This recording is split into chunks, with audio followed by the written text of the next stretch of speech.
kita langsung aja. Pada hari ini kita akan belajar tentang Esra 3 sampai 9. Ada 3 orang yang akan menjelaskannya, yaitu yang pertama ada Karnius, kedua ada Kak Megi, yang ketiga ada Pak Ferry. Yang pertama, Karnius silakan, tempatnya silakan. Baik, terima kasih. Shalom. Selamat malam. Selamat malam. Ya, pertama terima kasih atas kesempatan yang diberikan kepada saya. Untuk malam ini saya akan menjelaskan Ezra pasal 3 dan 4, yaitu saya sudah belajar dan saya akan menyampaikan sesuai dengan apa yang sudah dapat dari pembelajaran saya, apa yang sudah saya dapat dari apa yang sudah saya pelajari. Ya, kita masuk pada Ezra, itu Ezra pasal 3 ayat itu pasal 3 sampai pasal 4 ya. Jadi kalau kita perhatikan dalam pasal 1 itu Ezra adalah dia merupakan seorang ahli Taurat atau seorang imam ya, yang sudah masuk dalam pembuangan pada waktu bangsa Israel ditawan oleh bangsa Babel.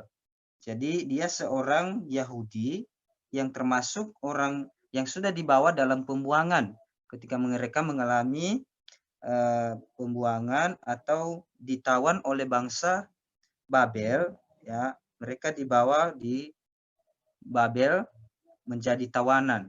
Nah, pada pasal ketiga ya, itu terjadi ketika pada saat Raja Nebukadnezar di Babel mereka menjadi tawanan. Tetapi ketika ada raja baru yang bernama Raja Kores di situ, kalau kita lihat pada pasal 1, nah di situ Raja Kores itu dia menyuruh orang-orang Yahudi yang telah ditawan ini kembali ke Yerusalem untuk kembali membangun bait suci yang telah dihancurkan oleh bangsa Babel atau bangsa Asyur pada saat itu ketika menawan bangsa Israel. Jadi Raja Kores memberikan perintah supaya setiap orang Yahudi yang ada dalam tawanan di Babel itu kembali pulang ke Yerusalem.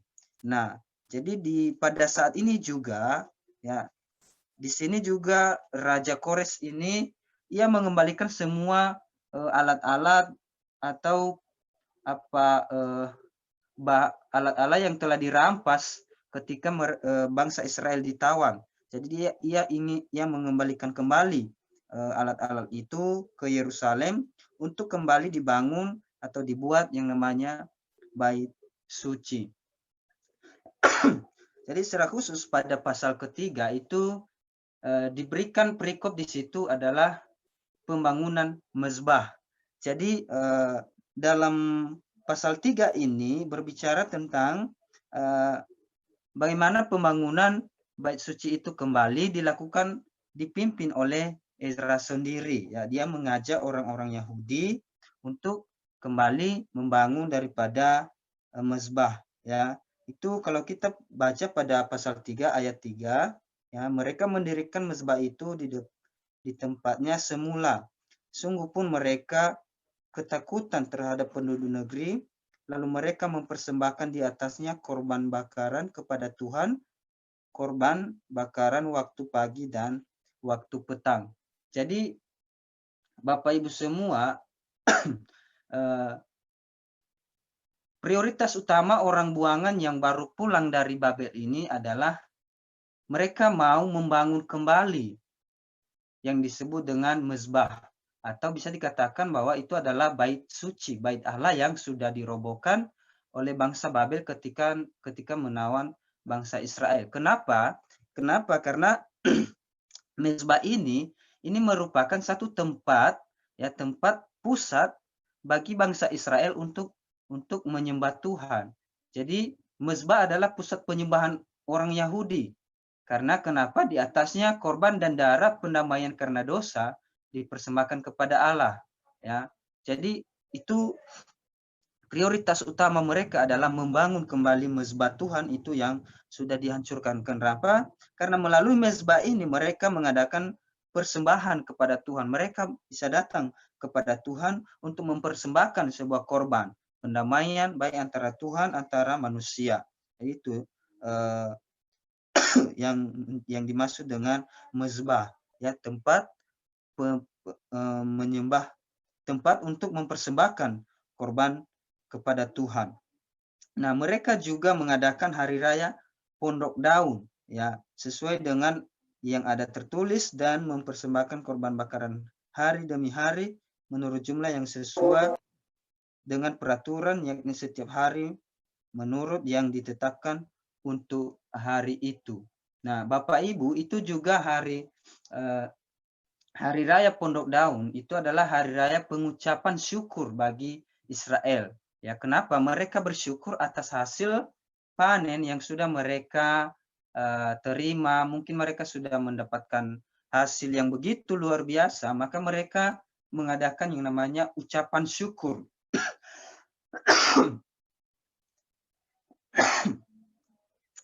Maka hari pengucapan syukur ini mereka nyatakan atau namai dia sebagai hari raya Pondok Daun.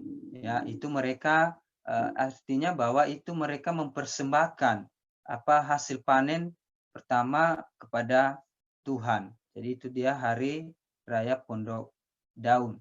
Nah, dalam pasal 3 ayat 1 sampai 7 ini, ya, ini menceritakan bagaimana mereka mulai mengadakan, ya, bahan-bahan pembangunan bait suci kembali.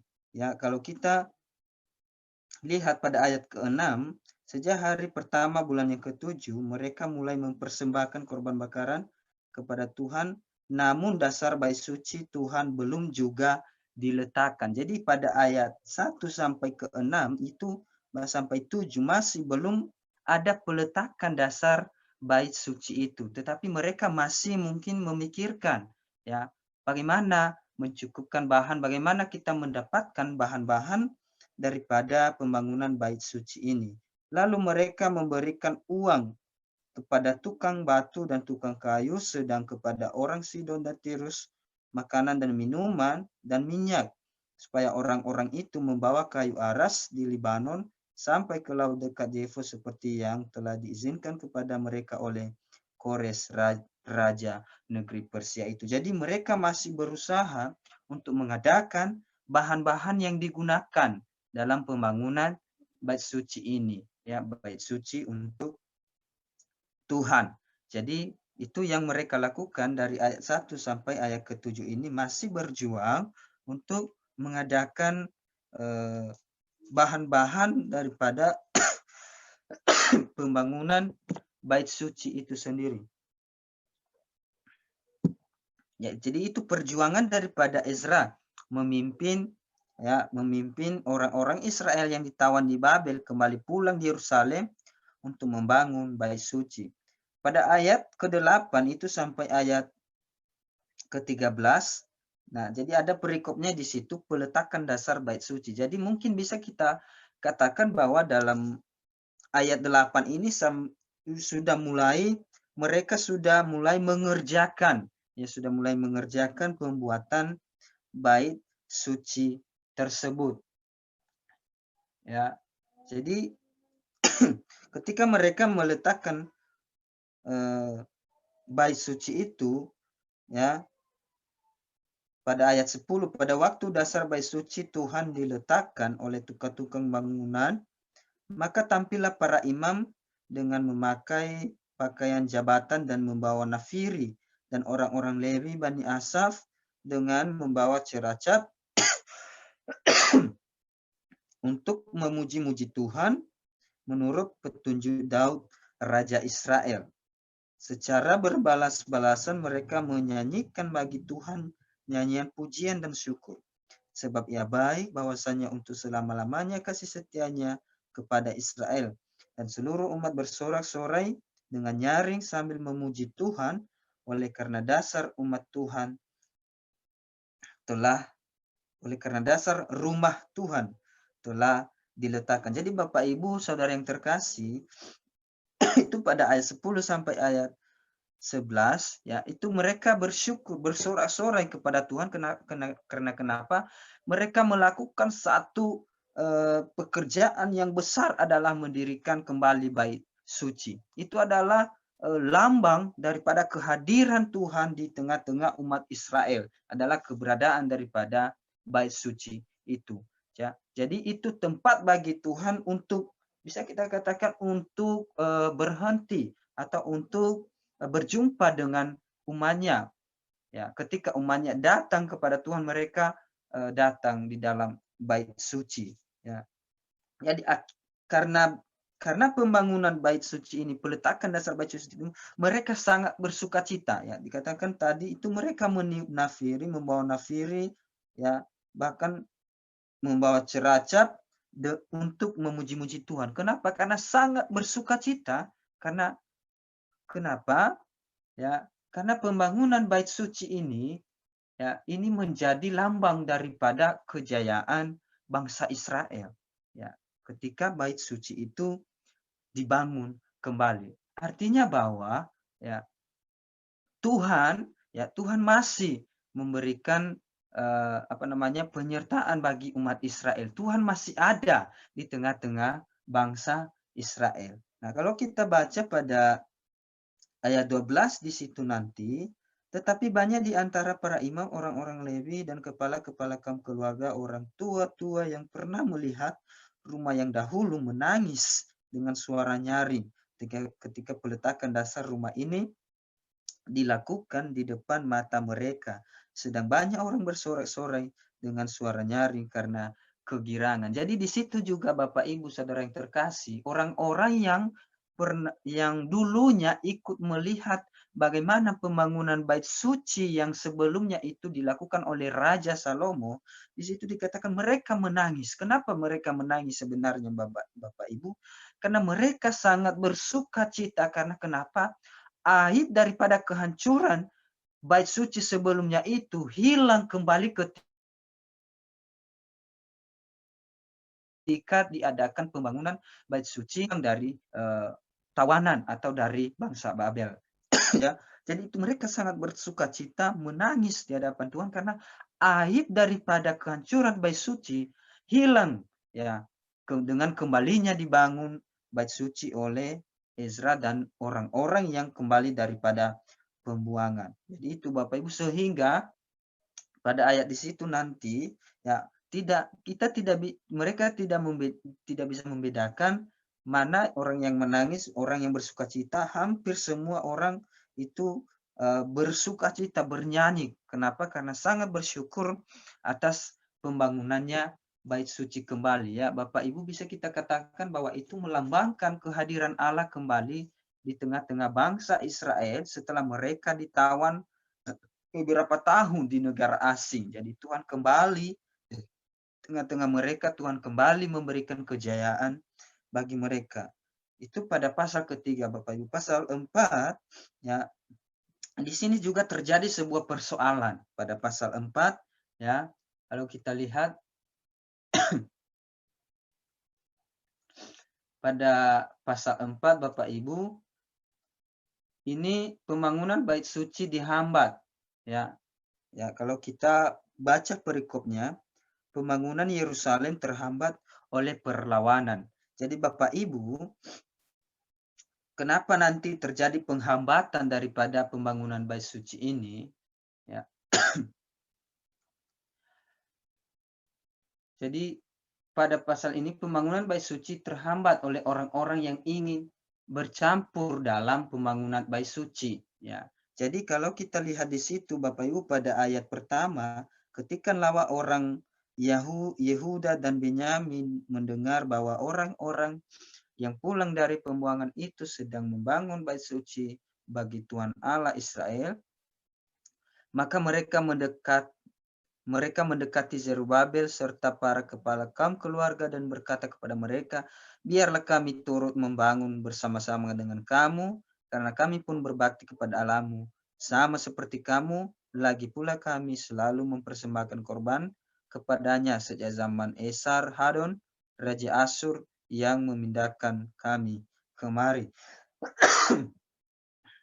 Jadi Bapak Ibu, tetapi Zerubabel, Yesua, dan para kepala kaum keluarga orang Israel yang lain berkata kepada mereka, bukanlah urusan kita bersama sehingga kamu dan kami membangun rumah bagi Allah kami. Karena kami sendirilah yang hendak membangun bagi Tuhan Allah Israel seperti yang diperintahkan kepada kami oleh Kores, Raja negeri Persia. Bapak Ibu yang terkasih, jadi di situ terjadi satu penghambaan daripada pembangunan bait suci ini.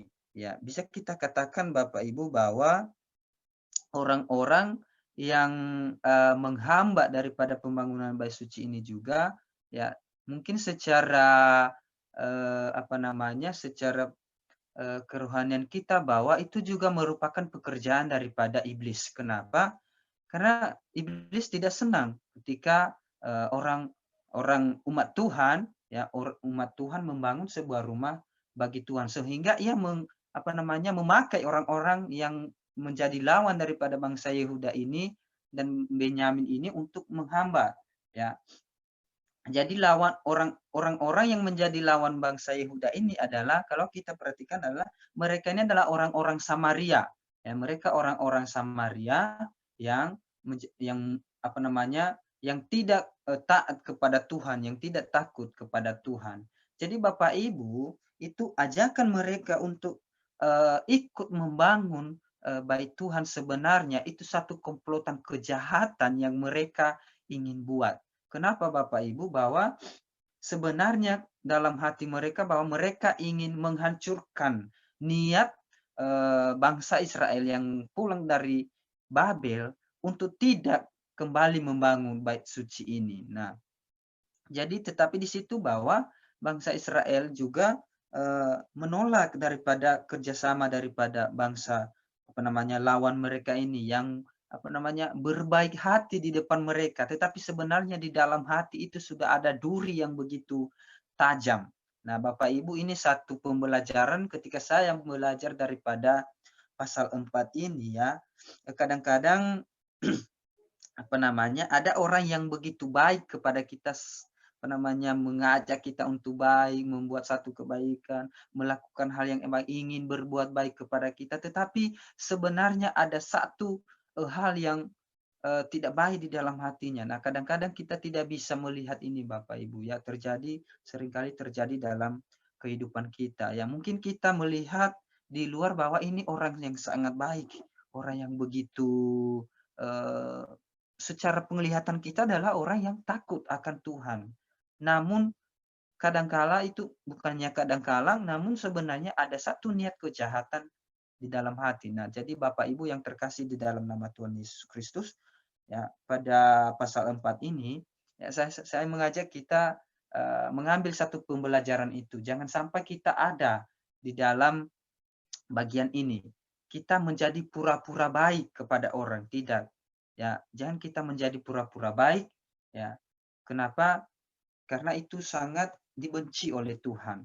Nah, jadi orang-orang ini adalah mereka adalah sebenarnya musuh Allah.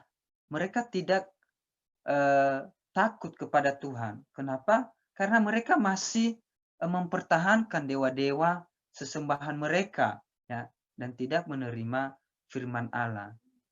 Nah, bagaimana orang Israel bisa bekerja sama dengan orang seperti ini untuk membangun bait suci?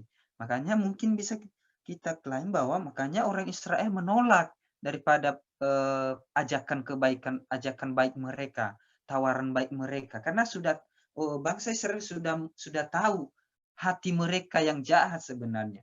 Nah, jadi Bapak Ibu ketika mereka menolak nanti kalau kita membaca pada ayat selanjutnya itu mereka menyebarkan berita bahwa ini orang-orang Israel ini adalah orang-orang yang sering memberontak kepada pemimpin. Nah, maaf sebentar. Yang memberontak kepada pemimpin mereka itu mereka mereka sampaikan hal-hal itu nanti kepada raja yang ada di situ, ya, sehingga disitulah terjadi nanti penghambatan daripada pembangunan bait suci ini, Bapak Ibu. Ya, jadi dari apa yang sudah saya baca, yang sudah saya pelajari, ya di situ sekitar 18 tahun jarak mulai terhambat pembangunan bait suci ini, baru dilajukan nanti pada tahun selanjutnya itu berkisar 18 tahun. Ya, itu terjadi penghambatan daripada bait suci. Nah, jadi itu Bapak Ibu yang saya bisa paparkan kepada kita pada pasal 3 dan pasal 4 ini. Ya, semoga kita bisa mengambil pembelajaran yang baik dan benar daripada pasal-pasal ini. Nah, terima kasih Bapak Ibu, mungkin itu saja dari saya. Saya ucapkan terima kasih. Shalom. Terima kasih atas news. Sungguh luar biasa ya. Jadi kita semakin mengerti tentang apa yang dituliskan pada pasal 3 sampai dengan pasal keempat. Selanjutnya Kak Megi akan menjelaskan pasal yang kelima sampai dengan pasal yang keenam. Untuk Kak Megi, silakan. Ya, puji Tuhan, shalom semua. Terima kasih atas kesempatannya.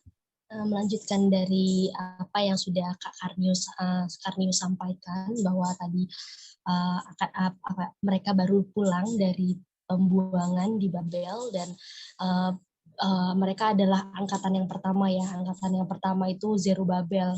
Jadi seperti nubuat Yeremia gitu kan, ada 3 kali pembuangan, saat itu Daniel, gelombang yang pertama itu orang-orang yang muda, yang pintar, penduduk Yehuda. Ada 3 kali pembuangan. Setelah itu Tuhan memulihkan kembali sesuai apa yang Tuhan tulis dalam Yeremia 29 ayat 10.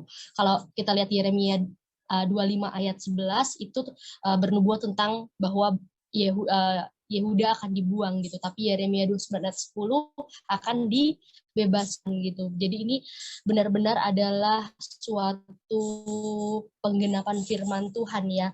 Dan tadi sudah dibilang bahwa bait suci akan dibangun, tapi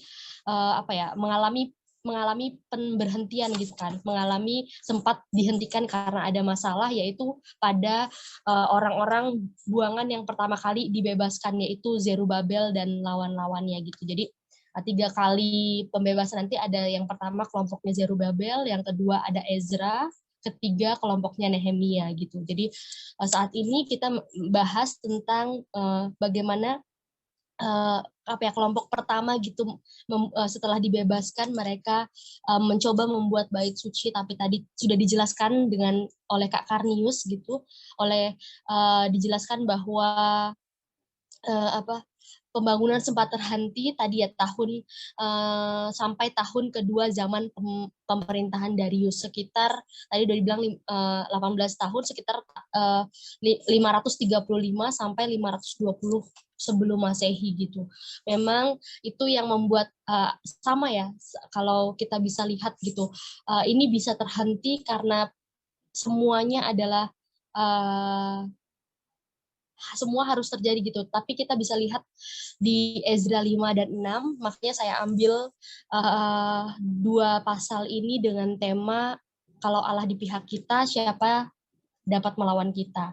Kalau kita lihat di Ezra 5, pembangunan dimulai dengan izin Raja Darius, tetapi Nabi Hagai dan Zakaria bernubuat terhadap orang-orang Yahudi. Akhirnya setelah 15-18 tahun gitu ya, mereka Hagai dan Zakaria bernubuat gitu, mendapat tanda dari Allah. Jadi dalam nama Allah Israel yang menyertai mereka. Pada waktu itu mulailah Zerubabel membangun rumah Allah yang ada di Yerusalem. Jadi mulai pembangunan kembali ya. Mereka didampingi dan dibantu oleh nabi-nabi Allah. Kalau kita lihat di sini Hagai merupakan nabi pertama yang diutus oleh Allah kepada orang Yahudi sesudah mereka kembali ke Yehuda dari pembuangan. Jadi memang Hagai merupakan nabi pertama. Dan kalau kita lihat sendiri, Hagai punya arti nama yang artinya meriah. Kalau Zakaria punya arti namanya Tuhan mengingat gitu.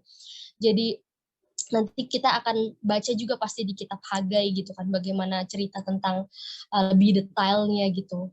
Walaupun arti namanya meriah gitu, tapi dalam artian dalam penjelasan Hagai sendiri memang di kitab Hagai isinya benar-benar secara formal dan tertata gitu kan. Nah, setelah itu di sini kita lihat bahwa akhirnya pekerjaan membangun rumah Tuhan mulai mau dibangun lagi, tetapi ada lagi masalah. Tidak cukup ya,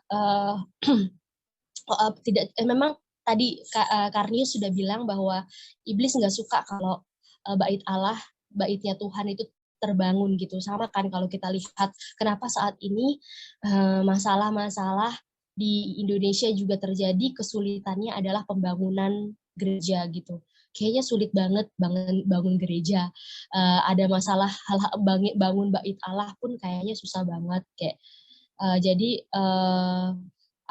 aku juga pikir apakah ini pas baca ini sama juga gitu loh, banyak yang terhambat, banyak yang terjadi karena hal itu. Nah, ini pun datang Tatnai Bupati daerah sebelah barat. Kalau kita lihat kenapa ya tiba-tiba ujuk-ujuk Tatnai Bupati sebelah barat kok datang terus sama Syetar Bozai dan rekan-rekan mereka. Kalau kita lihat memang melihat sejarahnya selama 2 tahun pertama masa pemerintahan Raja Darius banyak menghadapi pemberontakan dari dalam kerajaan. Jadi memang dari dalam kerajaan sendiri itu ada perdebatan gitu loh pas waktu masa pemerintahannya Raja Darius.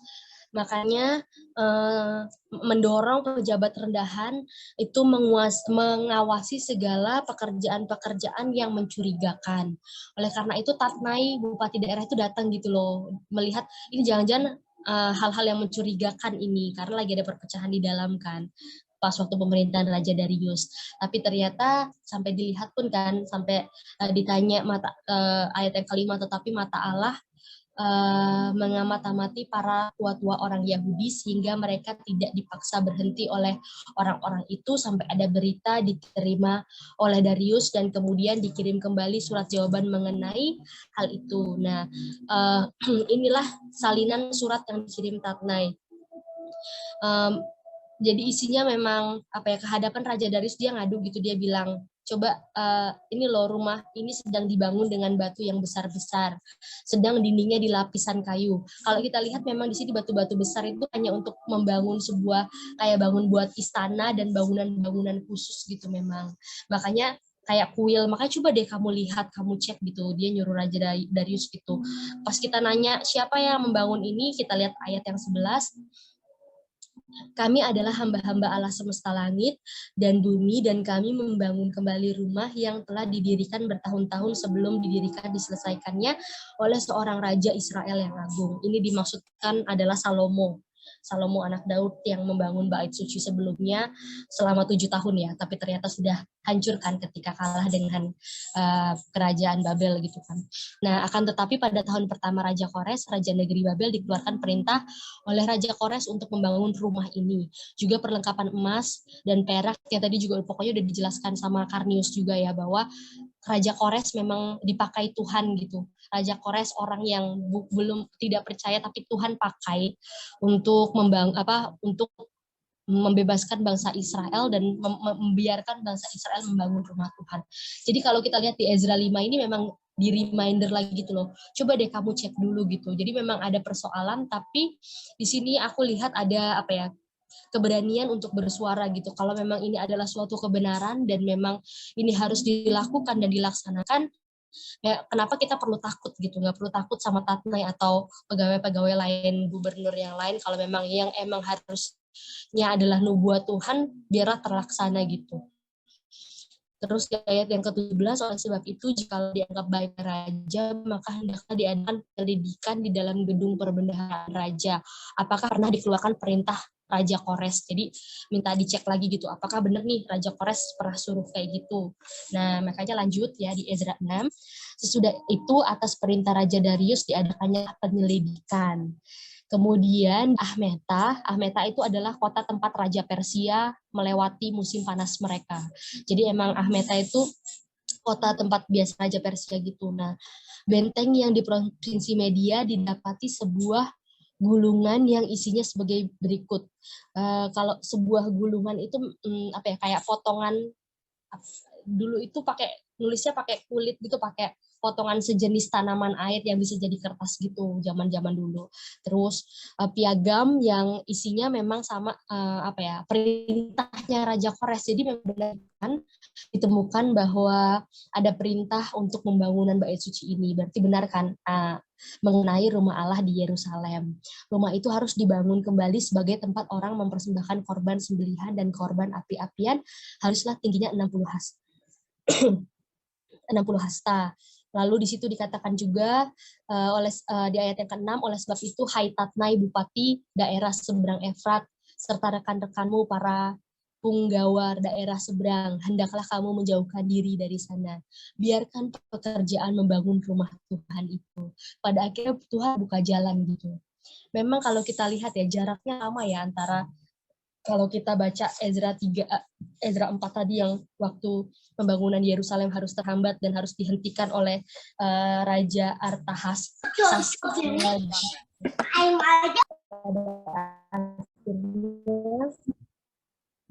Harus menunggu raja di situ, tapi Tuhan memang punya rencana. Jadi semua sesuai dengan waktunya Tuhan gitu. Tuhan memang mau pakai orang-orang ini gitu, melihat bagaimana pekerjaan Tuhan tepat pada waktunya. Allah masih menyertai gitu. Allah masih nggak meninggalkan orang-orang pilihannya gitu. Dia Allah yang terus menyertai. Dan di sini pun kalau kita lihat ayat yang ke-9 gitu kan. Kalau kita lihat memang ayat 7 sampai ayat yang ke-10 itu tentang bagaimana kan ini mereka bilang tentang upeti, soalnya upeti singgung kan. Waktu yang di ayat yang keempat, hati-hati loh kalau mereka mau bangun ini nanti perbendaharaan raja berkurang gitu, mereka jadi nggak bayar pajak. Tapi di sini pun dijelaskan lagi bahwa akan dibayarkan upeti juga gitu, dan segala suatu persembahannya gitu. Jadi benar-benar menuliskan hal yang seperti itu. Nah, kalau kita lihat lagi, memang ayat yang ke-10, supaya mereka selalu mempersembahkan korban yang menyenangkan kepada Allah semesta langit dan mendoakan raja serta anak-anaknya. Ini yang paling penting kan. Supaya mereka selalu mempersembahkan korban yang menyenangkan kepada Allah. Menyenangkan kepada Allah bagi orang-orang Yahudi, orang-orang kita adalah bau yang harum bagi Allah, karena Allah kan mencium harum persembahan kita ya. Tapi kalau dewa-dewa mereka itu, mereka menganggap bahwa memakan persembahan itu. Jadi di sini tertulis yang menyenangkan, yang harum bagi Allah gitu. Selanjutnya dikeluarkan oleh perintah olehku supaya setiap orang yang melanggar keputusan ini akan dicabut sebatang tiang dari rumahnya untuk menyulakan pada ujung tiang itu supaya rumahnya dijadikan reruntuhan oleh karena itu. Jadi memang maka Allah yang sudah membuat namanya diam di sana, biarlah ia merobohkan setiap raja dan bangsa yang mengacungkan tangannya untuk melanggar keputusan ini, memindahkan rumah Allah yang di Yerusalem. Aku dari yang ke-14, para tua-tua orang-orang Yahudi melanjutkan pembangunan itu dengan lancar. Digerakkan oleh nubuat Hagai dan Nabi Zakaria bin Edo ya. Jadi kalau kita lihat di sini digerakkan oleh nubuat itu mereka dengar-dengaran dari perintah Tuhan. Jadi aku pun belajar di sini untuk lebih dengar-dengaran gitu. Makanya semuanya bisa lancar, makanya pembangunan bisa lancar karena benar-benar Tuhan menyertai dan digerakkan oleh nubuat dengar-dengaran akan firman Tuhan. Gitu. Mereka menyelesaikan pembangunan menurut perintah Allah Israel.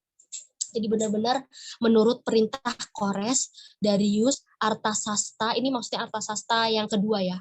jadi yang memerintah berikutnya gitu. Karena kan Artasasta yang satu benar-benar menyetop pekerjaan rumah Tuhan kan. Jadi ini maksudnya mungkin Artasasta yang kedua dan raja-raja negeri Persia.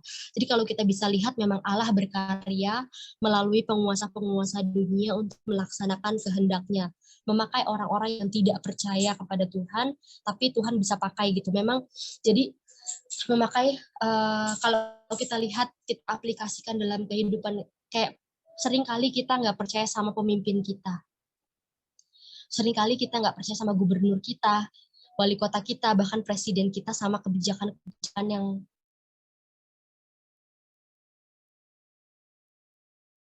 yang kita sama dengan kita merasa, tapi kita bisa lihat gitu, bisa jadi para pemimpin kita adalah orang-orang yang dipakai Tuhan. Perintah, lihat bagaimana Tuhan bekerja atas mereka, karena percaya saja jika itu sudah menjadi kehendak Tuhan, pasti semua terjadi sesuai kehendaknya. Jadi coba mulai kita yang tadinya nggak percaya sama pemerintah bisa lebih percaya dan melihat bahwa ini adalah rencana Tuhan, bagaimana Tuhan bisa memakai pemerintah-pemerintah yang ada. Terus selesailah rumah itu pada bulan yang ketiga, bulan Adar, yakni pada ke-6 zaman pemerintahan Raja Darius. Kalau kita lihat bulan Adar itu bulan Februari sampai Maret. Nah, langsung mereka juga melakukan pentahbisan rumah dan melakukan hari raya pertama. Akhirnya puji Tuhan, Paskah akhirnya dilakukan kembali dengan memberikan persembahan-persembahan, korban bakaran, bahkan di situ ada korban penghapus dosa bagi seluruh orang Israel yang jumlahnya 12 ekor menurut hitungan bilangan suku Israel. Walaupun kita tahu suku Israel memang 12 tapi 10-nya hilang ya, tinggal Yehuda dan Benyamin, tapi tetap di situ menghapus dosa seluruh, artinya penuh gitu, 12 angka yang penuh. Dan mereka menempatkan para imam dengan rombongan orang-orang Lewi melakukan ibadat kepada Allah yang diam di Yerusalem sesuai dengan yang tertulis di kitab Musa. Kalau kita lihat memang waktu itu Musa yang mendapat mandat daripada Tuhan waktu di Gunung Sinai, dan waktu menginap juga di padang gurun dapat tentang beribadah kepada Tuhan, tapi yang menulis dalam urutan-urutan tugas bagi imam-imam Lewi adalah Daud. Akhirnya mereka bersama-sama mentahirkan diri dan tahirlah mereka.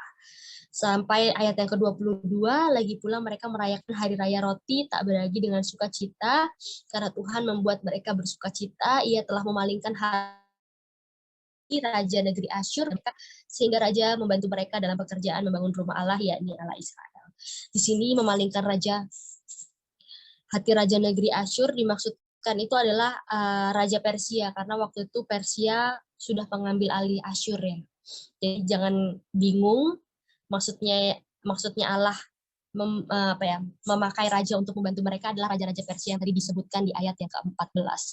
Kores, Darius, Artasasta II, dan raja-raja negeri Persia yang lain yang mendukung perencanaan rumah Tuhan. Jadi dari belajar Ezra 5 dan 6 ini, kita benar-benar melihat bagaimana cara kerja Allah, bagaimana Allah kalau udah di pihak kita, siapa sih yang dapat melawan gitu. Banyak orang yang mungkin menghancurkan, banyak orang mungkin nggak suka, banyak orang yang mau menjatuhkan.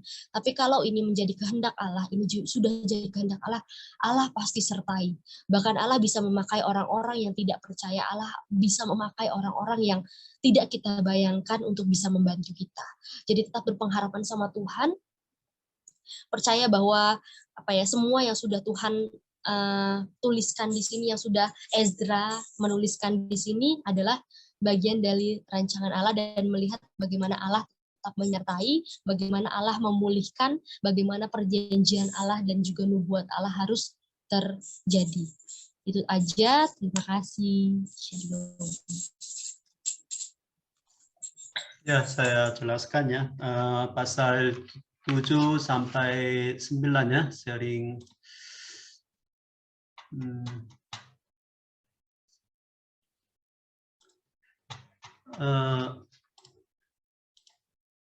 pasal 7 itu Ezra diberi kuasa oleh raja untuk mengatur kebaktian dalam rumah Allah. Jadi pasal 1 sampai 6 itu rombongan yang pertama ya, pulang dari Persia dipimpin oleh Zerubabel dan Yesua ya. Jadi tugas mereka itu membangun bait suci. Itu tugasnya. Kemudian rombongan yang kedua itu yang dipimpin oleh Ezra itu tujuannya sudah ada bait suci, kemudian tugasnya itu mengajar hukum Taurat. Itu dilaksanakannya melalui rombongannya yang pulang, rombongan yang kedua pulang dari Babel. Itu inti ya. Sudah ada bait suci, kemudian mengajar hukum Taurat itu. Kemudian pasal 6 sampai antara pasal 6 sampai dengan pasal 7 itu jarak tahunnya itu 60 tahun. Itu sangat penting ya untuk memahami Alkitab itu.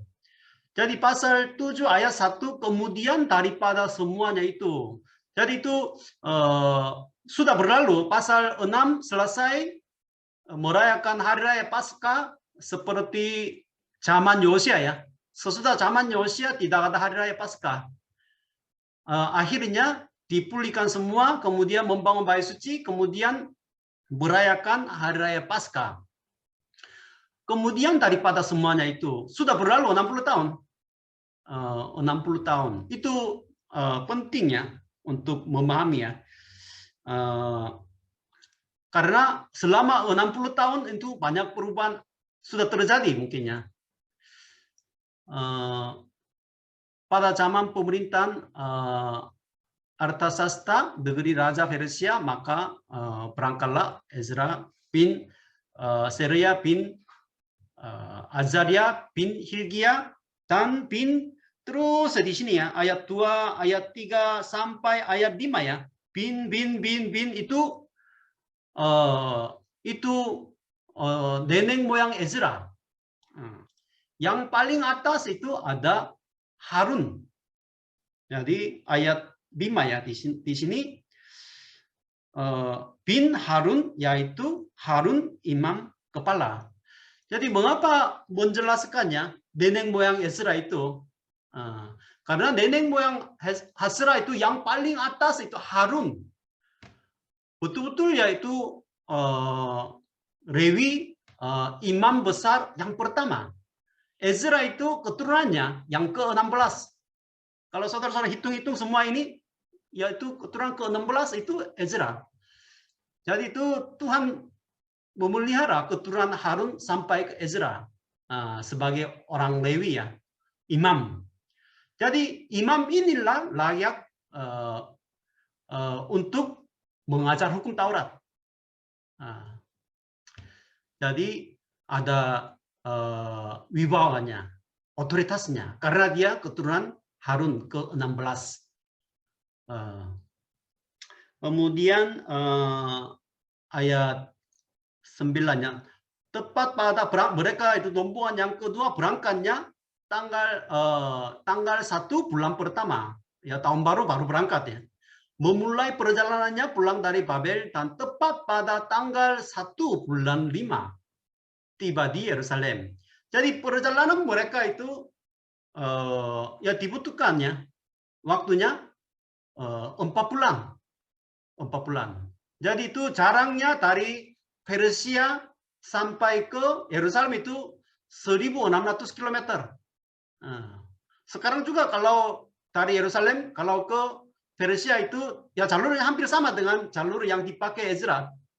Jalan layanya hampir sama. Jadi 1.600 km mereka jalan kaki. Selama 4 bulan ya mereka berjalan, akhirnya tiba di Yerusalem karena tangan burak Allah. Kemudian di sini ya menjelaskan tentang pelayanan Ezra. Ezra itu 10, dia ahli Alkitab ya. seperti perjanjian baru itu Apolos ya.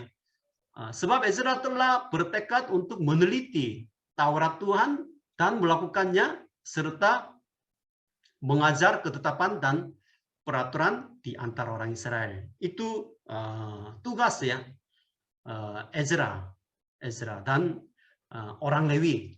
Jadi di dalam rombongan yang kedua itu banyak ayat-ayat yang berkaitan dengan suku Lewi itu. Suku Lewi jumlahnya tidak banyak, maka mereka mencari lagi karena banyak suku Lewi harus pulang ke Yerusalem untuk mengajar hukum Taurat. Sehingga rombongan yang kedua itu sangat mengutamakan suku Lewi. Pasal 8, Tapetar orang yang pulang kedua ya. Jadi jumlahnya 1775 orang laki-laki. Jadi ini laki-laki saja umur ke 20 ke atas ya. Maka rata-rata mungkin jumlahnya 10.000 orang. Jadi ini sedikit daripada rombongan yang pertama. Rombongan yang pertama itu laki-laki saja hampir ya 50.000. Mengapa rombongan yang kedua itu jumlahnya sedikit? Sekitar laki-laki itu ya 2.000-an. Karena sudah waktunya berlalu lama,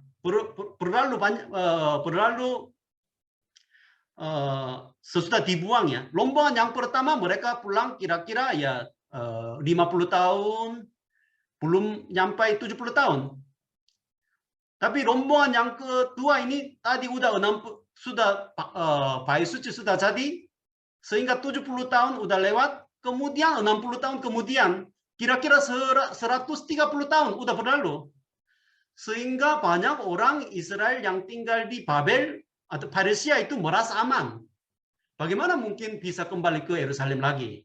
Karena di sini sudah ada anaknya, cucunya, sudah ada mungkin ya rumahnya. Perjalanan juga lumayan jauh. Zaman dulu melakukan perjalanan itu artinya ya banyak akan menemukan bahaya-bahaya pencuri-pencuri ya di jalan. Maka zaman dulu orang jarang pindah ke daerah lain, jarang melewati daerah lain, jarang melakukan perjalanan yang jauh. Jadi orang-orang yang mengapa menulis nama-nama di sini ya? Di dalam kitab Ezra itu banyak tapetar nama kan. Pasal 2 ya rombongan yang pertama menulis nama-nama itu artinya mengapa menulis? Karena nama-nama itu seperti nama pahlawan. Nama yang sangat beriman kuat. Walaupun sudah lama tinggal di Persia, tapi mereka kerinduannya besar, mau pulang. Rombongan yang kedua ini juga, mengapa menulis nama-nama di sini ya? Bani Finehas, Gerson dari Bani Itamar, Daniel, dan dari Bani Daniel, Hatus. Untuk kita mungkin nama-nama ini sebenarnya tidak ada arti. Tetapi ya untuk bangsa Israel, itu sudah lama mereka tinggal di Persia, tetapi tetap kerinduan. Rindu untuk pulang ke Yerusalem.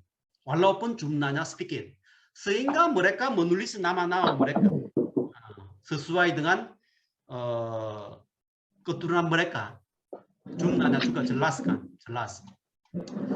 Jadi kemudian mereka ayat 15 ya di sini, aku mengimpungkan mereka dekat sungai yang mengalir ke Ahawa. Jadi Ezra itu mengumpulkan semua itu orang yang siap-siap berangkat menuju ke Yerusalem itu kumpulkan di sungai yang mengalir ke Ahawa. Jadi sungai yang mengalir Ahawa itu juga ada arti juga. Waktu mereka dibuang ke Babel, waktu mereka tinggal di daerah Persia, mereka selalu rindu pulang ke Yerusalem. Sehingga selalu mereka tinggal di sekitar di tepi sungai Ahawa ini. Rindu dan melihat ke arah Sion, Yerusalem itu. Mazmur 113:7 ya, ayat 1. Itu ada ayatnya seperti di tepi sungai-sungai Babel. Itu arti di mana? Itu sungai Ahawa. Mereka sering lihat berdoa di tepi sungai. Sehingga ini kisah para rasul 16 ayat 13 ya. Rasul Paulus menginjili di daerah Filipus pada hari Sabat kami, itu Paulus dan Silas ya, keluar pintu gerbang kota, kami menyusuri tepi sungai dan menemukan tempat sembahyang Yahudi. Karena ini daerah Filipus tidak ada sinagoge, tempat ibadah untuk orang Yahudi. Karena ini bukan Asia lagi, Filipus itu Eropa. Sehingga kami menyusuri tepi sungai. Mereka mau berdoa, sembahyang, tapi mengapa mereka menyusuri tepi sungai? Karena ada sejarah bangsa Israel. Waktu mereka dibuang ke Babel, mereka selalu berdoanya di mana? Biasa orang Korea berdoa di hutan, di gunung. Kalau berdoa biasanya ya berkumpul di gunung. Tapi orang Yahudi kalau berdoa biasanya ya zaman dulu ya, zaman pembuangan, zaman Rasul Paulus masih mereka ibadahnya di tepi sungai.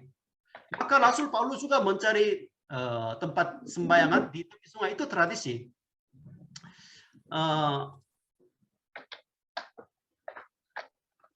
Maka di kitab Mazmur juga sering ada ayat di tepi sungai-sungai Babel. Jadi itu tempat di mana mereka berdoa kepada Tuhan sambil melihat ke arah Yerusalem. Kemudian Ezra itu mereka pulang, kemudian yang membawa banyak harta benda ya, harta benda ya selalu seperti itu. Zerubabel dan Yesua diizin pulang oleh Kores ya, Kores. Tapi bukan dengan tangan kosong, membawa emas, perak, segala itu harta benda mereka dibawa. Harta benda itu dipakai untuk membangun bait suci. Itu rombongan yang kedua ini juga sama, diizinkan dari Artasasta, Raja Artasasta, tapi dia juga memberi segala macam emas 100 talenta, 20 piala emas, itu banyak perak dan emas ya. Nah, untuk saudara-saudara sebenarnya mungkin kalau baca ayat ini mungkin agak bosannya. Tetapi itu jumlahnya kira-kira emas dan perak itu jumlahnya 22 ton. 22 ton atau 25 ton. Banyak sekali. Mereka membawa emas dan perak ini melakukan perjalanan yang jauh, 1.600 km. Jadi seperti itu, ini mengapa menulis seperti ini ya? Rombongan yang pertama, Zerubabel dan Yesua juga membawa harta benda. Kemudian rombongan yang kedua, Ezra juga membawa harta benda ini. Dikasih oleh raja. Itu seperti bangsa Israel keluar dari Mesir, orang Mesir memberi segala macam emas dan perak. Itu terjadi seperti zaman Mesir. Jadi pulang dari Babel atau Persia itu Exodus yang kedua, keluaran yang kedua, itu mirip. Bangsa Israel zaman Mesir ya, mereka keluar, kemudian masuk ke tanah Kanaan, yang membangun bait suci. Zerubabel dan Yosua ini juga diizinkan pulang dari Babel, Persia. Mereka juga tugasnya apa? Mereka juga membangun bait suci. Sama ya, sama. Bait suci ini dibuat oleh siapa? Zaman Musa itu Oliab dan siapa ya? Itu Bezalel. Bezalel itu orang Yehuda. Kemarin rombongan yang pertama itu Zerubabel dan Yesua. Yesus sama artinya. Itu juga Zerubabel juga itu juga suku Yehuda. Suku Yehuda yang layak membangun bait suci setiap zaman. Zaman Musa, zaman Zerubabel, ya zaman Yesus. Yesus suku Yehuda, dia yang membangun bait suci yang sebenarnya. Itu semua dilakukan oleh suku Yehuda. Kemudian mereka pulang. Kemudian Pak Ruben ya, omut dulu ya. Jadi mereka pulang dari Persia. Perjalanannya 1.600 km. Jadi sudah berlalu ya, sudah dihancurkan sudah 130 tahun, 30 tahun atau mungkin ya minimal 70, rombongan yang pertama 70 tahun. Gimana perasaannya pulang ke kampung? Mereka meninggalkan tempat tinggal mereka. Lumayan lama mereka tinggal di Persia, 70 tahun. Rombongan yang kedua kira-kira 130 tahun tinggal di sana. Tetapi tetap rindu. Memang ada masih tinggal di Persia, enggak mau pulang, ada. Sudah menjadi diaspora. Tetapi ada yang mau pulang. Maka udah hampir ya melewati 1.500 km, udah dekat dengan Yerusalem. Kemudian sudah lewat Bukit Zaitun, di seberang kelihatan kota Yerusalem. Gimana perasaannya pulang ke kampung? Penuh dengan sukacita, senang. Sehingga ada Mazmur ya, kalau membaca Mazmur pasal 120 sampai 130. Itu Mazmur itu dikasih judulnya nyanyian ziarah. Nyanyian ziarah itu apa? Nyanyian ziarah itu latar belakangnya bangsa Israel yang dibuang ke Babel, mereka diizinkan untuk pulang ke Yerusalem. Waktu mereka hampir dekat dengan Yerusalem, mereka menyanyi, memuji Tuhan. Itu Mazmur 120 dan 130. Maka isinya begini ya. Ketika itu selalu ada judul perikopnya ya. Judulnya itu nyanyian ziarah. Kalau nyanyian ziarah, mereka dibuang ke Babel, kemudian ya di tengah jalan pulang ke Yerusalem, hampir dekat Yerusalem, melihat Bukit Sion. Jadi itu pujiannya begini ya, ketika Tuhan memulihkan keadaan Sion, keadaan kita seperti orang-orang yang bermimpi. Jadi mereka seperti bermimpi. Bagaimana mungkin ini terjadi? Mereka bisa dipulihkan. Janji Tuhan mungkin tidak ada lagi. Janji kepada Abraham, kepada Daud, kerajaannya, janjinya tidak ada, hancur. Tetapi 70 tahun kemudian, atau 130 tahun kemudian, ini ditepati janjinya. Dipulihkan. Sehingga mereka ya dekat dari Yerusalem, dekat dari kampung mereka, sehingga ya hatinya berdebar-debar seperti orang bermimpi.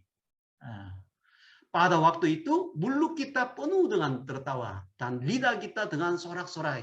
Pada waktu itu berkatalah orang di antara bangsa-bangsa, Tuhan telah melakukan perkara besar kepada orang-orang ini. Jadi itu ada.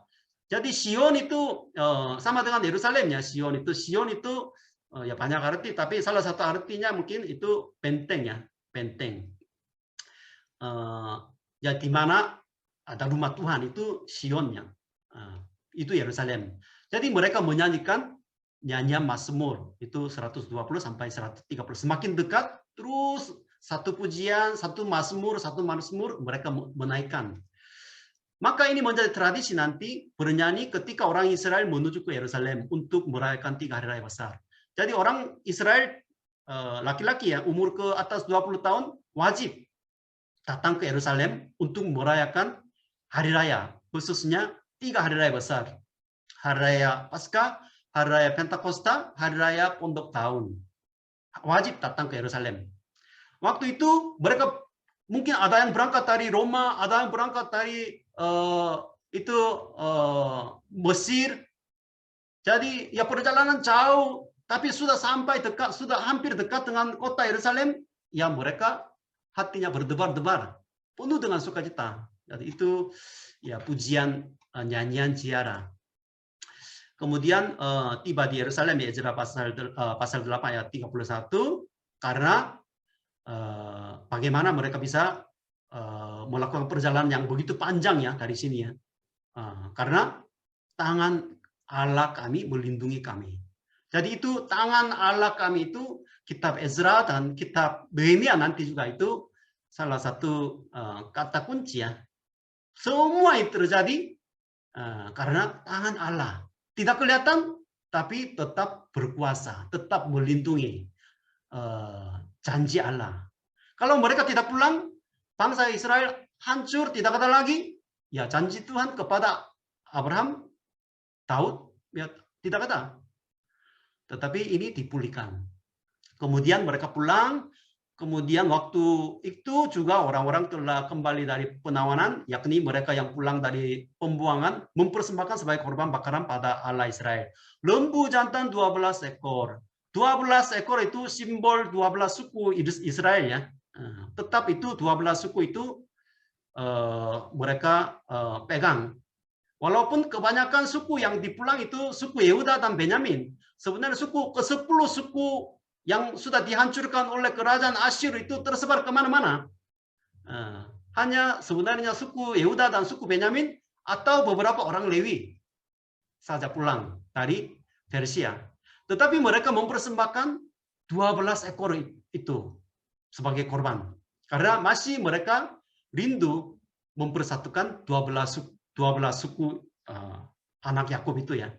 Kemudian domba jantan 96 ekor, anak domba-domba 77 ekor. Itu maksudnya apa di sini? Maksudnya penuh dengan sukacita karena diizin lagi untuk pulang ke Yerusalem sehingga mempersembahkan banyak korban hewan. Itu maksudnya.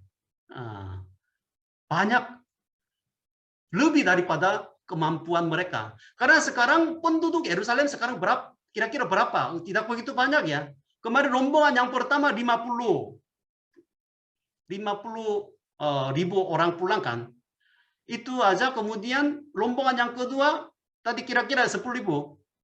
Maka sekarang jumlah penduduk orang Israel di Yerusalem itu tidak banyak.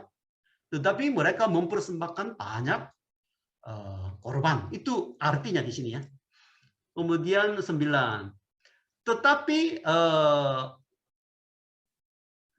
Ezra itu sedih ya, sedih. Karena mungkin rombongan yang pertama sudah pulangnya dari Babel, kira-kira dari Persia, kira-kira 8 tahun yang lalu ya. Mereka sudah imannya goyang-goyang, udah ya berkawin dengan orang Moab, orang Kanaan, yaitu ya perkawinan campur. Perkawinan campur ini terjadi. Ya seperti ini ya, itu seorang laki-laki itu pakai narkoba dipenjarakan. Tetapi ya nanti dibebaskan, kemudian ya dipenjarakan lagi karena pakai narkoba lagi. Maka orang tuanya hatinya seperti apa? Sedih ya. Itu hati itu ahli Taurat Ezra. Hancur hatinya. Sudah lupa dosa mereka. Karena dosa mereka perkawinan campur sehingga mereka dibuang ke Babel kan. Dalam sejarah mereka. Zaman Yosafat dan Ahab. Ahab menikah dengan Isabel. Perkawinan campur kan. Kemudian dosa Israel Utara masuk ke Israel Selatan. Ya perkawinan sama anak Yosafat dan anak Ahab, Atalia. Karena semua itu pembuangan terjadi perkawinan campuran. Tetapi mereka masih berbuat dosa itu lagi. Masih pakai narkoba lagi. walaupun mereka dipenjarakan kemarin. Jadi Ezra itu ya menaikkan doa, minta pengampunan. Tapi di sini salah satu kata yang penting ya dalam doa Ezra itu kami. Ezra bukan berkawinan campuran, tetapi Ezra menganggap dosa ini dosa dia juga. Sebagai pemimpin, sebagai imam.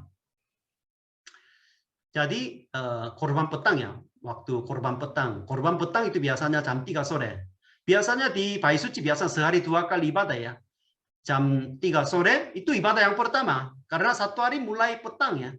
Kemudian pagi itu jam 9 pagi. Korban pagi itu biasanya jam 9 pagi.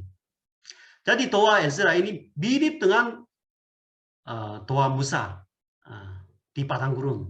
Bangsa Israel membuat patung berhala. Jadi minta pengampunan. Jadi mengapa mereka ya dengan anugerah Tuhan mereka ya pulang diizinkan pulang ke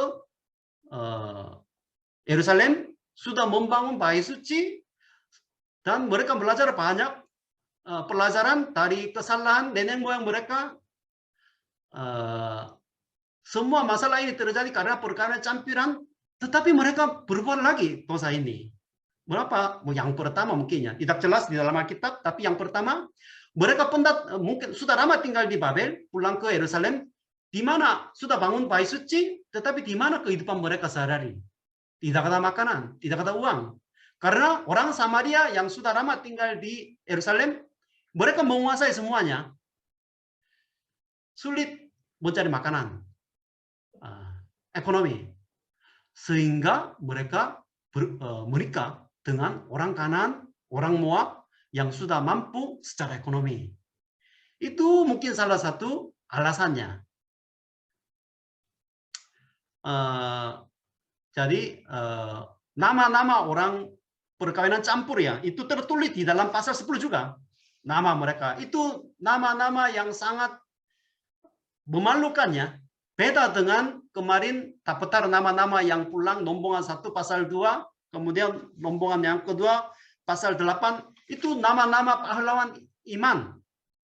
Tapi pasal 10 besok itu agak malu ya. Gitu. Jadi diperintahkan mereka dipisahkan, bercerai.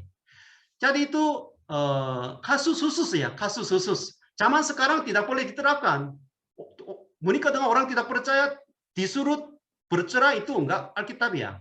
Itu di sini maksudnya mau memelihara bangsa Israel yang murni.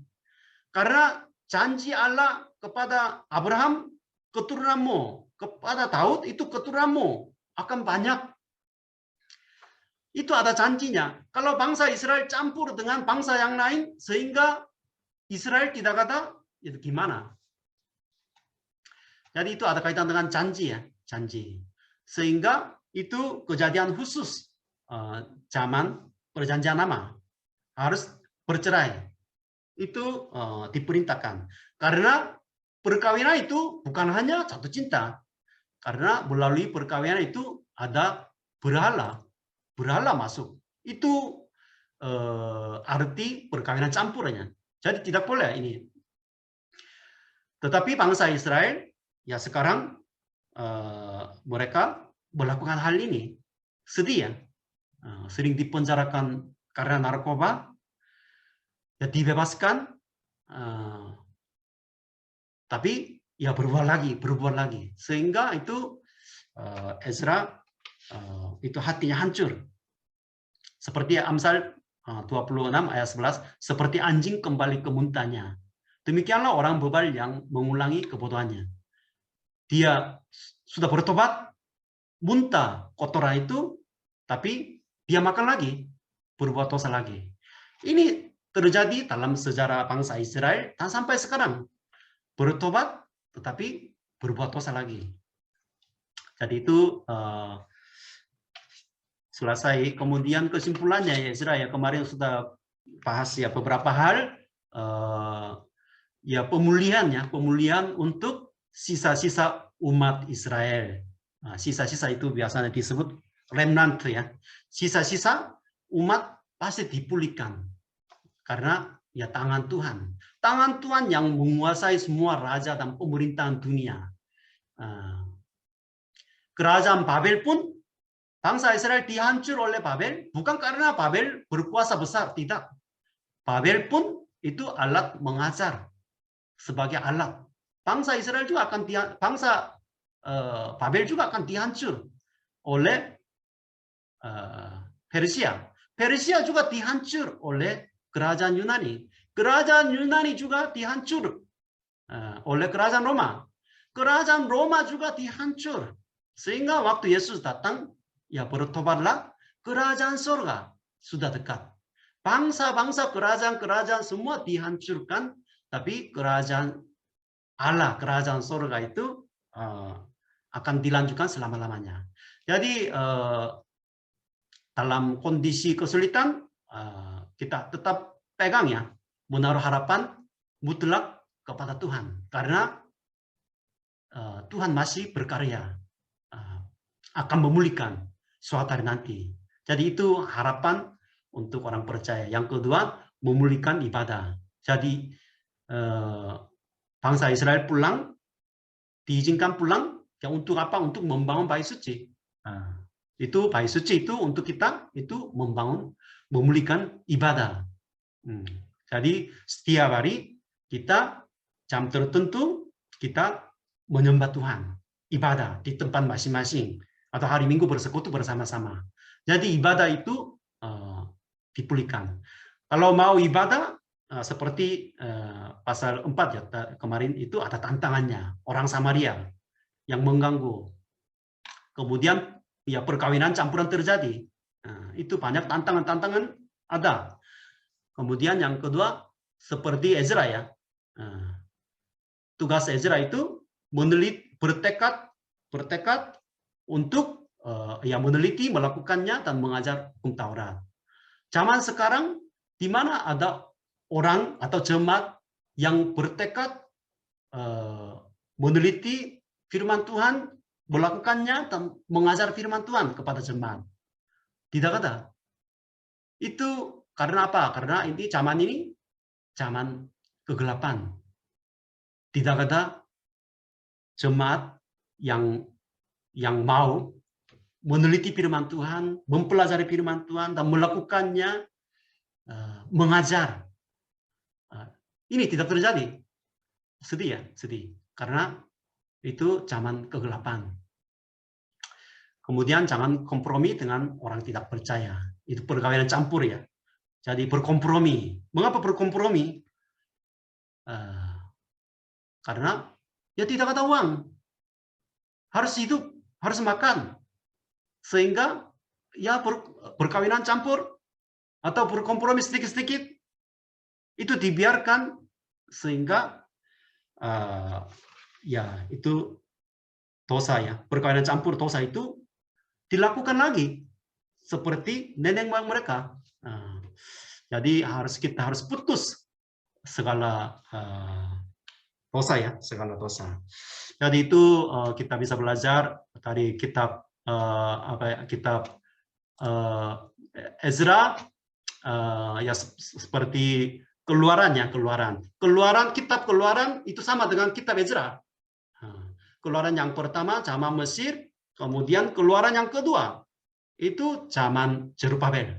Keluar kemudian membangun bait suci, membangun tabernakel. Kemudian membangun tabernakel, kemudian mengajar hukum Taurat. Itu semua sama di dalam perjanjian lama. Ya, untuk kita juga ya membangun ibadah, memulihkan ibadah, kemudian merayakan hari raya Paskah kan. Hari raya Paskah penting kan? Karena dalam ibadah kita, inti ibadah kita itu darah Yesus Kristus seperti hari raya Paskah. Kemudian kita harus mengerti hukum Taurat, firman Tuhan ini. Jadi kita juga melakukannya pelayanan seperti Ezra. Itu bukan hanya pelayanan pendeta atau pemimpin gereja. Itu salah paham besar zaman sekarang. Semua jemaat harus bangun, kemudian meneliti, kemudian melakukan dan itu mengajar hukum Taurat. Itu harus terjadi untuk dalam kehidupan semua jemaat. Jangan menganggap itu urusan majelis atau urusan pendeta. Yaitu pikiran seperti itu rusak gereja zaman sekarang. Ya, itu saja. Terlalu emosi muncul ya. Itu saja, terima kasih banyak ya. Selamat malam. Jangan kaget nanti malam tidur nyenyak ya. Terima kasih. Iya, ya Pak. Ya, terima kasih Pak Ferry. Terima kasih juga kepada seluruh pemateri yang tadi sudah menjelaskan beberapa pasal mulai dari Kak Megi dan Pak Karnius. Mungkin sedikit menambahkan kesimpulan yang bisa kita ambil dari yang sudah kita pelajari mulai dari pasal yang ketiga yang sudah dijelaskan tadi, kita bisa melihat bahwa dari pasal ketiga itu bercerita tentang pembangunan mezbah Tuhan, mezbah Allah, di mana tidak mudah gitu ya, selalu ada hambatannya, seperti yang dikatakan tadi, pekerjaan iblis ya, iblis tidak suka lihat kita melakukan pembangunan bait Allah. Jadi tapi sempat 18 tahun terhambat, tapi Tuhan buka jalan lagi dari penguasa dunia, bahkan orang yang tidak percaya pada Tuhan, Tuhan pakai untuk menyertai dan pembangunan tersebut berhasil. Kemudian dari Esra 7 dari Esra 6 sampai 7 itu sudah dijelaskan oleh Pak Ferry tadi, jaraknya ada 60 tahun. Itu yang perlu kita ingat karena pasti ada juga yang terjadi saat itu kan. Dan di pasal yang 7 juga dijelaskan bahwa Esra adalah keturunan ke-16 dari Harun sebagai orang Lewi, yaitu orang imam gitu. Jadi Tuhan benar-benar menjaga keturunan Harun sesuai dengan janjinya. Kemudian akhirnya bangsa Israel sampai di Yerusalem, dikatakan di pasal yang ke-8 itu semua karena tangan Allah yang melindungi. Dan pasal 9 yang kita baca pada hari ini masuk lagi ke dosa dan kesalahan yang dilakukan dikarenakan oleh perkawinan campur, seperti itu. Semoga kita dapat mengerti ya, lebih udah paham ya tentang maksud dan detail lebih jelas tentang firman Tuhan pada malam hari ini. Oke, sebelum kita tutup, kita berfoto dulu. Apakah ada saudara sekalian yang memakai laptop, minta tolong bantu capture?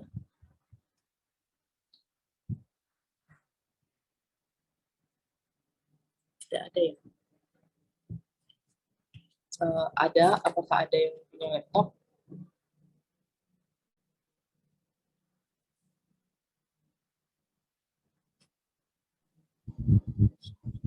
Bisa bantu capture foto.